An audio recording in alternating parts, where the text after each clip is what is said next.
And welcome, Boosters, to Booster Time. Excuse me. I'm the big guy, Scott Farrar. That's Mike the Grand Poobah Parazzini. And it is always a good time to come in after a winning match, after we win the first game of the season. Week two, obviously. Week one was our bye week. But it's one of those things that we love to see. It's very easy to talk about. And, of course, we have a nice guest. And here's Joe. Joe Bass, everybody, loose forward for Rugby New York. Joe, welcome to the show. Thank you very much. Thanks, guys, for having me. And if you notice, he's a funny talker, actually born in Manhattan, but raised in Australia. He's playing rugby since he was 5 years old. Let's see. Let's go down the resume here, courtesy of Doug Coyle, djcoylerugby.com. Trinity College at the University of Melbourne in 2018 to 2021. He graduated with a bachelor's in commerce degree in marketing and management. He also played for the university. He played rugby at the university for the Unicorns in the Dewar Shield Championship, Melbourne Rebels under 19s in 2018, and for New South Wales Shut Shield in the 2020-2021 season, playing for the Hunter Wildfires. He holds an American passport, so he doesn't count towards our foreign player spot. Thank you, Jesus. And there's our number one fan, Jason Zimmerman, saying hello. Hi, Jason. Yeah. It's interesting, that's one of the things I'm, bringing when you bring in new fans. I'm sure Mike knows this, and things we fight about is foreign player spots, American passports, this, that, and the other thing. So, that's how it is in pretty much all of the domestic leagues. Currently, people might not know that, Japan has their regulations, the Southern Hemisphere teams have their regulations, or they just have a philosophy like, Fijian Drua, wants to have that 75% Polynesian thing as their culture. So it's interesting how everybody's kind of moves about that. But anyway, so let's talk about Joe real quick. Coming over here, Joe's a young guy, 22 years old, coming back to the States, coming to back to the tri-state area. So my first question is, Joe, have you been able to see any of the sites? Definitely. I think I've actually got a little bit of a nickname in the team as Joey the Tourist. So even though I was born here, I'm certainly no stranger to doing all the touristy stuff. I've been back on a little family vacation a few years ago at the end of 2018 and absolutely loved it. But that was probably for 5 days at most. So definitely didn't get to experience too much of it. So I've certainly more than made up for that in my time here. Absolutely love getting out and about. Joey the Tourist. That whenever they see the boys see another Instagram story or something somewhere, they always ask how my day off was, what I got up to. I think, and that's another thing. I think I've talked about it in every guy we've interviewed this season. Is check out his Instagram. Was it at Joby1 Kenobi? Right? And he's another guy experiencing New York alone. I would say for the first time, and his Instagram's great. You get to see wherever he goes, where he eats, all the fun stuff. So follow him on Instagram. It's a really fun account. So let's talk about the winning match against Houston. They went into Aviva Stadium. Aviva Stadium for most New York fans is almost like the way we played at MCU Park. It's kind of an open concept on one side, and the wind goes directly down the field, right? So you guys saw Sam Windsor really struggling with his kicks. They went for that one penalty in the first half because they had the wind. Missed the conversion on the try with the wind, and then completely shanked it against the wind. I mean, it just froze up there. We've seen that happen before at MCU Park. So I think it was one of those matches where Sam knew what was going on with the wind because he's played in Houston for so long. Everybody knew it wasn't going to be a kicking game unless you had it with the wind. I mean, we only saw a couple of those 22, 50-meter kicks, and only when you kind of had the wind with you. And it was also interesting because a couple weeks ago, it was going through the fan sites about the law on how long try zone areas could be, from 6 meters to 20 meters, and Houston has that 20-meter try zone. Yeah. There's a couple kicks they kicked that if that was in New York, it would have been out the back. Yeah, definitely. So it was interesting to play that. But I think all facets of the game, New York played well. I think all facets of the game, Houston played well. I think there was just timely errors and penalties going about that kind of stifled the flow on offense, especially when they got down there. And then the phantom card against Nate Brakely. I got to be honest, I rarely talk about in public, about officiating. I only had 2 gripes with the officiating. I felt like the official used the TMO to try and downplay the chippiness, where he should have been more that Nigel Owens character where he got in people's faces and like got the shit. And then getting the penalty for accumulated penalties on your first penalty was interesting, because that's what he told Nate it was for. But I'm not exactly sure if that's what he meant. Maybe just in the heat of moment, that's what he said. Maybe it was some other infraction. So yeah, I'm not sure if Nate got a warning or anything. So I haven't talked to him about it. But when we were watching, we were a bit curious as to that as well. I mean, and I'll put in a third one. The TMO on the first try, I can understand they called the obstruction on the Bonasso one, but if you called the grounding on the field, it should be like the NFL, right? If you can't prove that it didn't happen, then it should stand. So I felt that was weird that they took that one back.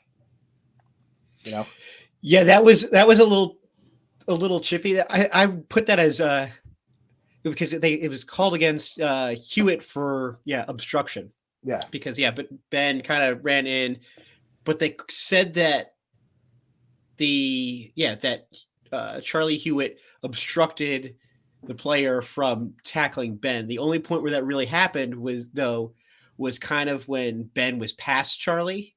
And once you're past a player, it's not obstruction. And I thought the rule was as long as you're standing still, you're not considered obstructing. Yeah. There was a little chipping. Yeah, there may have been a little bit of a push or a shove that got the guy off balance. Like I said, I think that's gamesmanship possibly. I don't know. Well, like I said, that one wasn't. He's getting himself in a position, but and that one wasn't the one I had the issue with. More of if you call it on the field, and then I could see you called it on the field like Appy last season, right? We know Appy dropped that ball. I think it was week 3 and knocked it on, right? And in a TMO, you would have seen that, and I get that. But if you come back and say, "Well, I didn't see it grounding clearly after you called it," well, you clearly saw it with your eyes the first time to call it, right? If you didn't clearly see it the first time, why did you call it? You should have said no, and then go to the TMO and confirm it. So that was interesting. That was the other one. Because isn't the law in rugby a TMO is what it's to overturn the on-field decision? If just it's supposed to be like the NFL. Clear, like the NFL. Yeah, so that was weird, but listen, aches and pains, of course. At least they got her name right, unlike the Dallas Jackals at that time. I don't know if anybody caught that, but they had a graphic that said the Dallas Jackets, which I thought was hysterical. Yeah, this year 5, it's unacceptable to be quite honest. But we'll talk about play. Obviously, Eddie Fidow, 2 amazing runs down the sideline, doing what he does to score and win the game. And James Dealey, who's at MLR Stats. So there are 3 players who've scored 100% of their points in the matches in MLR and won the match. Sam Windsor for Houston against AGs in 2019. Dan Hollinshead last year, Rugby United New York against LA. And then Ed Fidow, Rugby New York versus Houston. And he's the only one to do it that wasn't a kicker. So that was interesting. Very interesting stat that is. Right? Yeah, this guy James goes all over the place. And then we also, courtesy of our buddy Rob, now have an Ed Fidow song. So we do Ed Fidow in the chorus of Baby Shark. So we're going to try and get that going. I'm sure he'll really like that. But great win. We snuck one out in Houston. What bounced our way, and we made some plays, and it looked good. Now they covered the spread for me too. Yeah, they didn't make me look like an idiot with my prediction. I said Rooney by 3, so I was pretty good. I'll take that. I went 6 for 6 in my Super Bowl picks. I'll take that as well. So let's talk about Joe. We talked about New York coming here. So the next question we always have to ask is, who's your roommate? Well, actually, I'm in the only 3-bedroom apartment of all the boys. So I've actually got Uppy and Kyla McCorkingdale with me. That's awesome. Which is a great mix. We get along pretty well, so it's good fun. I like being in the 3. I mean, we have the advantage of a fairly spacious apartment, it's being a 3-bedroom one, so we've definitely got that up on some other boys. And Uppy's always playing his island music every morning to lighten the mood, which is always good on the cold walk or drive to training in the mornings. we've actually been very into binging Ozark. I don't know if you've watched it. Uppy absolutely loves it. So we're either binging that or Uppy's playing a video game like he absolutely loves Halo or Red Dead Redemption. Oh, Red Dead. He's obsessed. So there's a lot of that going on. But yeah, it's a good mix, good group of guys. Sorry, I'm laughing. I can just imagine Appy throwing the controller when he gets killed in Halo. He loves going hunting in Red Dead. Just for hours. It's actually unbelievable. I don't know how he stays amused by it, but he does. So then I was going to ask about, American born, lived in Australia. Did the other like American born, American passport holding foreigners on Rooney kind of give you the rundown, of what it's like to be, that in that weird situation? Yeah, a little bit. I mean, didn't really talk too much about kind of being in that unique situation. It was good. We all kind of got given buddies, like returning players as a buddy for all the new guys. That was before we even came. So I had Benja, who is obviously born in Connecticut, I think. So same, very similar position as me, but doing it only a year earlier. So he was great to be my buddy because he kind of knew all the ins and outs of being in that kind of position. And then, having made his debut for the Eagles as well last year, which is, I wouldn't lie in it being a goal of mine, not being a goal of mine. So yeah, it was great to hear that from him and be partnered up with him. And I think he was, definitely been the best kind of relaying that information, even though there might be a little bit of a language barrier now and then. Yeah, but you can get over that. I mean, hand signals, and you played the game. You played the game enough, even in your young age, to play with guys. People. So it's not too crazy. So actually, we have a good question from our buddy Doug. How has being with a group of experienced forwards helped you in training for your game? Very good question. I definitely think when it comes to a lot of the small details, that's where I've learned heaps.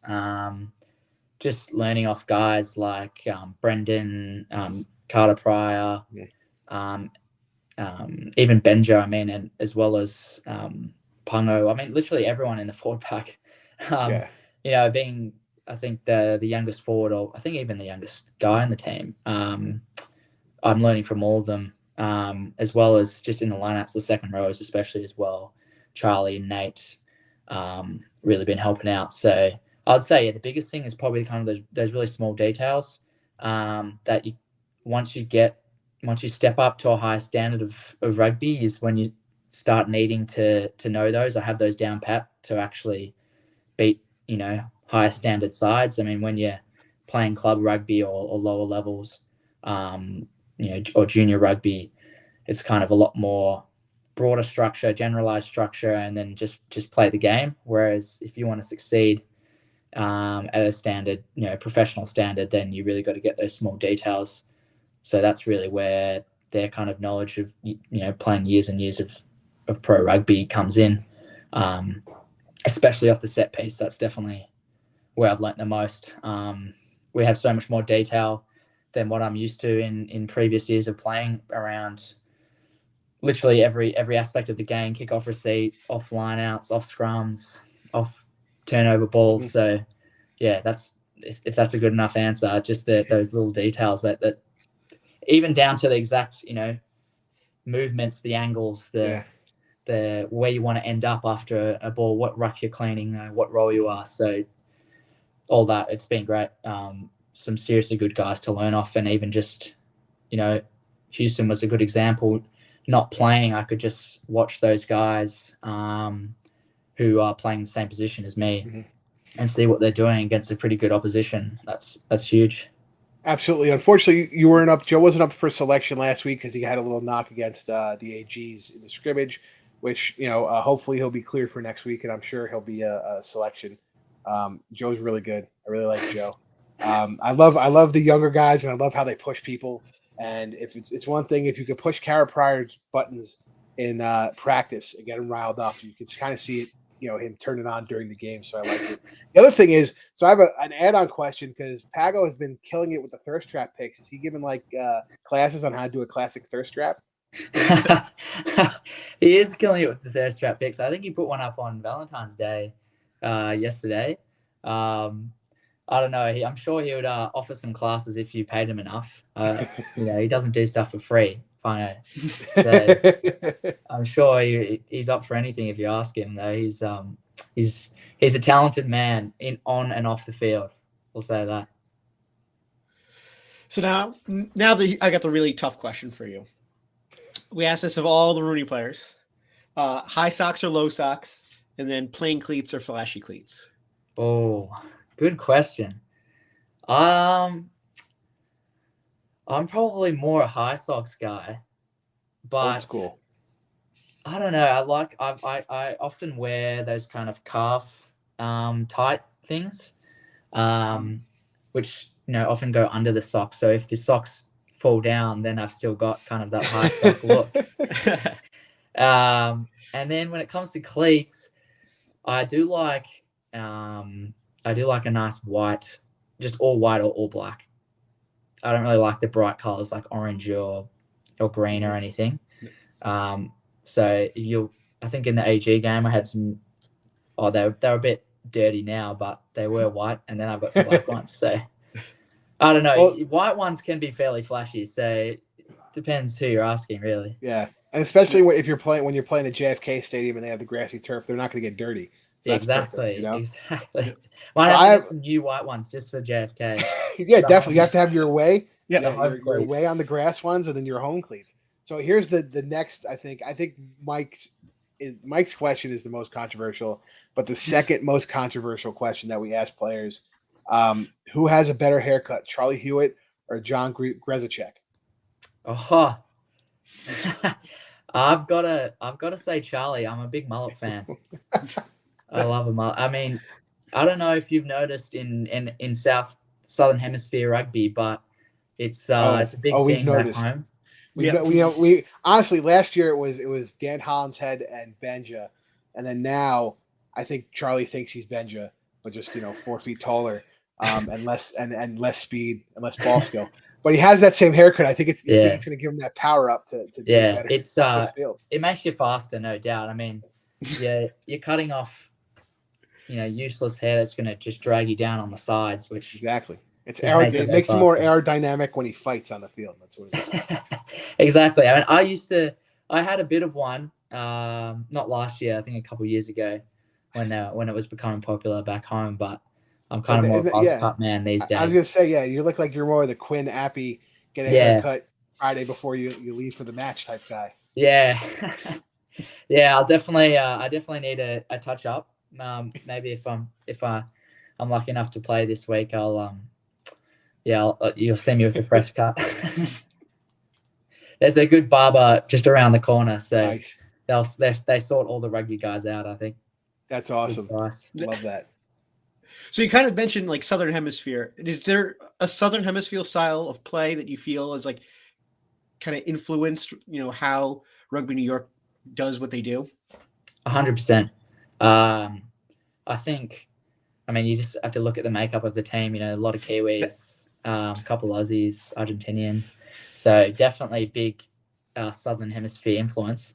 I definitely think so, and that probably comes more from the coaches being predominantly, the two Martys being Kiwis themselves, really bringing that kind of New Zealand style rugby, which I personally am a big fan of.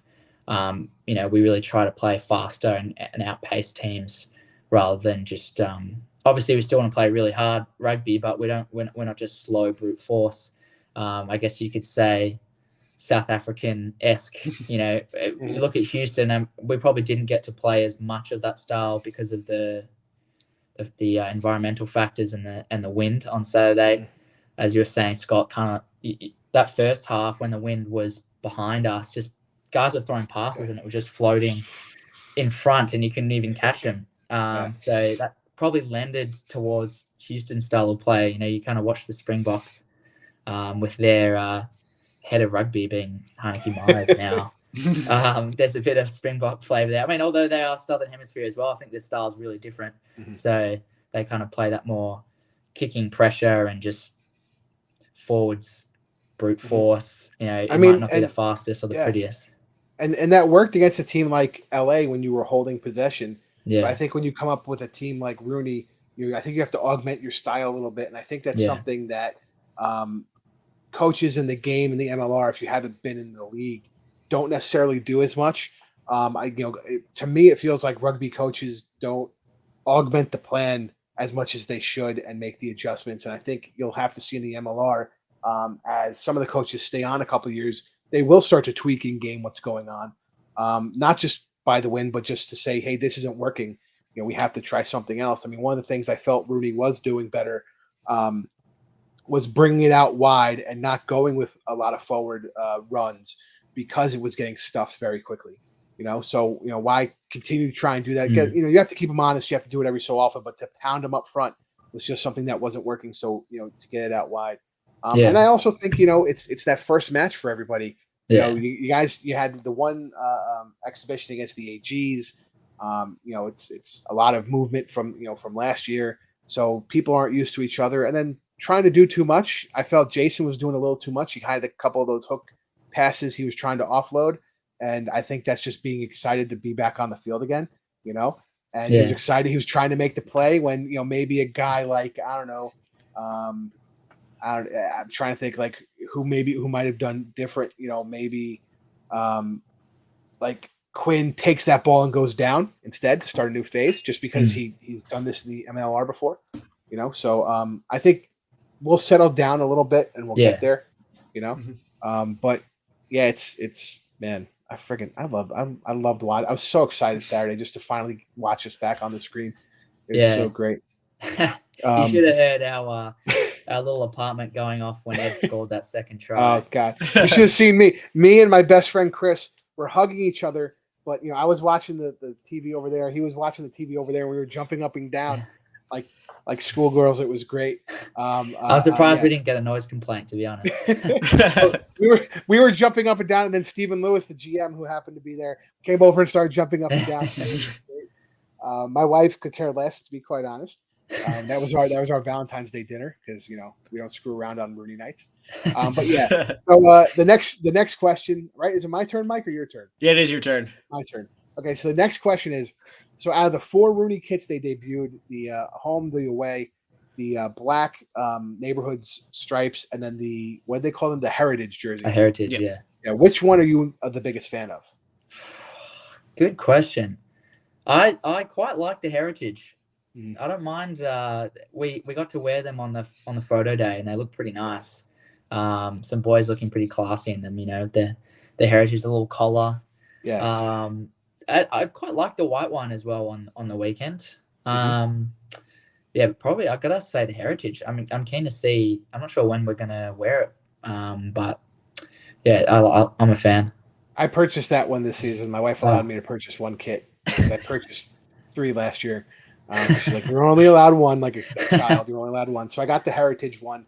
Although I do like the black neighborhoods one because I feel like if you do black with black shorts, black cleats, just go all black like Raiders, that'd be freaking awesome. Yeah, I'll definitely bring out the black plates, Mike. If we're wearing that one, the neighborhood jersey, you got to the 2015 All Black World Cup. Exactly. Yeah. That's the coolest. The coolest kit I've ever seen on any team when they all had this matching Adidas blacked out cleats. Doesn't get much meaner than that, and obviously they won. So heck yeah, it was the kit that's why they won. Obviously, intimidation. They were intimidating, and like black stormtroopers just coming on the field. Exactly. And then what if of all the other kits in the MLR, and you had to buy one with your own money, which one are you buying? Oh, I do love the colors of LA. I love a bit of pink in there. But this season, I quite like, I think it's San Diego's away strip. It's like white, and they've got this cool kind of armor detail to it. That I quite like the that. Chainmail, cool. the chainmail the chainmail. Yeah. Like I think it's the white, and it's got like a white with the red, gold and red chainmail. Yeah. I like that color. They have that mustardy gold color. I really like it. A lot of people were not fans of it. I thought it was cool, and I love the Giltinis. They do all whites or they do all blacks. Yeah, I do love. Yeah, I'm gonna have. I mean, this year specifically, I like the San Diego one, but like in terms of the last 2 seasons, LA, they've got some cool kids. And then the last question. So we know that you guys have the boom box outside of practice. It's a big thing. We know generally Quinn is on the aux cord. But if you were to take the aux cord, what's one song you would have to play during practice? One song I'd have to play. Oh, jeez. I mean, Quinn loves to play. There's kind of a remix of the Land Down Under. And a lot of the guys, especially Butcher, loves to get around me whenever that plays. So I think I'd be obligated to play that. And maybe I'll just play the original rather than the remix. See how that goes down. But Quinn's is more of like a techno remix, which is a bit more that makes sense. Yeah. But whenever that comes on, Butchie turns to find me on the field. Just like, he puts on a good Aussie accent. He definitely doesn't pull out friggin' Sam though, right? Just you. He's like, you're the Aussie I'm going to look at while we play. Just me. He always, whenever he walks past me, or we say he puts on a logo, "Hey mate," little Aussie accent. Loves it. Oh man, that's awesome. So real quick, we're going to talk about our match against a powerhouse ATL squad who's 2-0. I mean, listen, credit to them. They poured it on DC the first match of week 1. And then they played a hard-nosed match against NOLA. I mean, if you know, I gotta be honest, NOLA is kind of doing the same thing they've done the past 3 seasons, Mike. You know, where they kind of get stifled at the 5-meter line and just can't punch it in. And I mean, I feel there's a difference. You know, if you get to the 5-meter line and you have that one handling error off your first pass, it's one thing. But if you keep getting stuffed, and then finally the penalty or the handling error happens, and it's happened the past 3 years, I feel like that's a on the field issue, in my opinion. Somebody on the field is not making the right call. But you know, it turns out it's an LA win, an ATL win, 2-0. So we're going to the snake pit, the new snake pit. And you know, we're playing a team that's 2-0 and riding high. You know, despite all the turmoil, I kind of said this on the rugby rant. I felt like they were going to go 2 ways. They were going to come in either and be almost a mess, like I would say Seattle and the AGs were at certain points when their front office was a little shaky, or they were going to come in with that "fuck you" attitude. And it seems like they're coming in with that "fuck you" attitude. Yeah, definitely. You know, 4 former New York players, Jonas Petrakopoulos, Will Leonard, Evan Minturn, and Will Burke. You know, Will Burke and Jonas were on the team last year. Were on ATL last year. They were on Rooney in 2020. And then this year we got Mr. Piggy himself, Will Leonard, and Evan Minturn, who had that amazing try-saving tackle last year, one-handed, you know, behind the, you know, you will not pass type of deal. So, I mean, I think these guys are going to be fired up to play us. They're always fired up to play us. You know, we beat them twice out of 3 times last year. Unfortunately, that one loss we had against them came in the semifinal, you know, at the death. But I think it's going to be a little different depending on the weather. If they don't have the same weather that they have at Aviva, I think we rely more on Sam, assuming Sam's going to be picked. Have those 2250 kicks going. You know, if we have a penalty, maybe we'll kick for sticks more. Marty does love his rolling mauls. Obviously, that's the reason why the Butcher is the second, you know, has the second most points in the MLR. And as Dougie Coyle points out, has a number of South Africans, just like Houston. Great line speed on defense. We know Evan and Will are good on defense and tacklers, and they're hard chargers running the ball. They're hard to take down. And I do think that's something, in my opinion, that changed in their back line. You know, they did have guys like, you know, the Cowboy, Mark O'Keefe. They did have guys like Robbie Petzer, but they're not as stout of runners. You know, they're more of make you miss type guys, try to avoid contact. Yeah. Evan, you know, their back line now is made for running into contact and breaking through. So, you know, I think we have to tighten up our tackling. I don't think we were as loose in our tackling against Houston as we had been in previous games. I think it was rather tight, but we have to stay that way, right, Mike? Yeah. I think everyone, I will say this, I think everyone played a good defensive game. I think our last season, you know, defense was our stalwart. You know, that's what won us matches. If, you know, this game against Houston is any indication of the upcoming season, our defense got that much bigger and better. And it seems like guys that, you know, weren't, you know, that were defensive liabilities last season or weren't, you know, putting out that defensive output maybe there was a talking to, maybe, someone said, hey, you gotta step up. And it seemed like everyone stepped up and, worked hard. And it's our defense was definitely not the issue this past weekend. Mm-hmm. And I think you had Jack Hayton came, got the ball and didn't really have any breakthroughs. But what I like to see was when every time he got the ball after that, he didn't stop. I mean, some guys would get stuffed 2 or 3 times and then be a little hesitant running into that gain line and getting met. He was meeting that defense, and like I said, he didn't break through as much as Eddie did, and Eddie seemed to be the only guy to really break through, to be quite honest. But it didn't deter him from stopping to try. So that's what I love to see, that guys running into contact. You know me, I'm not as much of a stepper as much as I'm a run you over type of guy. But yeah, so score predictions, Mike. What do you got? I've already put in my Super Brew pick. I said New York by 3. New York by 3. Our buddy Jason read my mind. I'm going Rooney by 1. I think it's going to be tight. I think it's one of those where I think we're going to come together. We're going to have less mistakes. But who knows what happens? ATL can pour it on people at times. They break through a lot, as we saw against the OGs. So we'll see how it goes. I'm optimistic for a win. I think it's going to be very tight, though. I think you were mentioning before. Last season there was a point when everything clicked. I think we said I think I said it was the OGs away game. And I think that's that might be this week. Hopefully it is this week. Hopefully it's not a little bit further, but it's that, holding on to that pass, not making that offload and forcing something, maybe, maybe the guy's slowing down a little bit to wait for support to be there instead of, just booking it away from everyone. So I think ATL, is a strong team. I think everyone has to play smart rugby. And I think, playing hard rugby brings out the best of everybody. Either you rise to the pressure or you shrink to it. And I think Rugby New York historically has risen to the pressure, as you saw with Houston this weekend. So hopefully everyone rises to the pressure. Kind of we figure out our game plan and move forward. Yep. And real quick, it just came out. New signing Victor Evans II, coming from American Raptors. This is now the 3rd player that Rooney has contracted over the past few years from the American Raptors, the other 2 being Caleb Geiger and Max Dacey. But Max Dacey, we know in interviewing him and knowing his background, was always a rugby guy. Caleb Geiger, a football guy. Victor Evans, a football guy. Most recently in football, Victor Evans was with the Washington Commanders practice squad in training camp. Unfortunately, got cut and then moved to the American Raptors for rugby. So that seems like another guy who's not going to be afraid to make a contact hit if he needs to, which is always definitely. Nice, right? Yeah, I'm a big fan of Vic. He's got a great mindset when it comes to learning the game.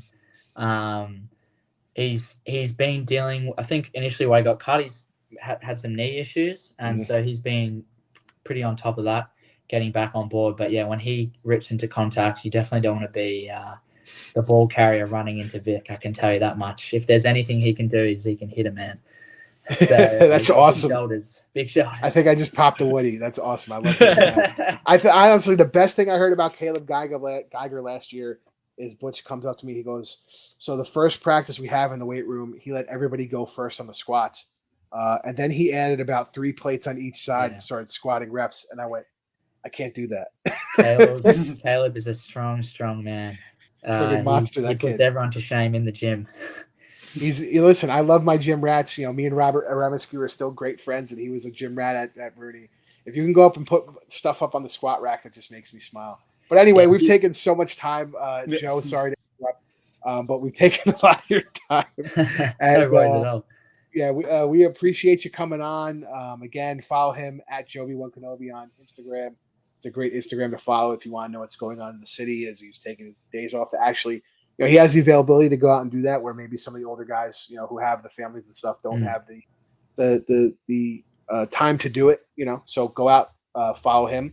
It's fun. We had Andrew Cole last week. He's another guy who loves to go out there and loves to be a foodie, loves to run around. So make sure you check out both those guys. I'm the big guy, Scott Ferrara. That's Mike the Grand Poobah Parazzini. For our buddy Joe Basser. Let's go Rooney, and we'll see you pre-match against. ATL. We'll see if I can actually get online for this one. For whatever reason, the Pig and Whistle wasn't letting me get online, and hopefully it'll be me and Mike in the pre-match show. So we'll catch you guys all at the next.